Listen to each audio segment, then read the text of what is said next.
তো আজকে আমরা দেখবো রুটি মাংস বিক্রি করে কত টাকা ইনকাম করতে পারি। তো দাদা তুমি কি নেবে? আমি যদি খাওয়া ফ্রি পয়সায় ভালোবেসে তাহলে মজা খেতে। তো তোমার জন্য তো আমাদের নতুন কাস্টমার চলে এসেছে, তো তুমি কি নেবে?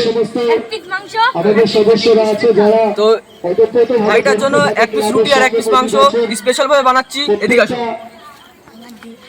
তো কাগজ ছিঁড়ে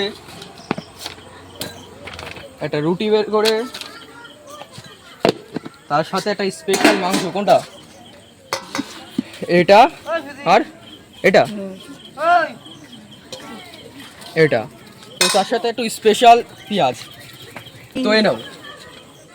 হ্যালো গাইস, আমাদের কিন্তু এই স্পেশাল আমাদের অনুপম দাদার 2 পিস মাংস এবং 1 পিস রুটি। খাওয়া গেছে, আমি কিন্তু এবার অনুপম দাকে পেমেন্টটা করতে চলেছি। হ্যালো অনুপম দা। তো তুমি কে খেয়েছো? একটা রুটি দুটো মাংস। খেলা শুরু হবে। যারা কই তো এই নাও তোমার খুশি? খুশি দাদা, আপনার রুটি এবং মাংস কিন্তু খুবই সুন্দর হয়েছে। আর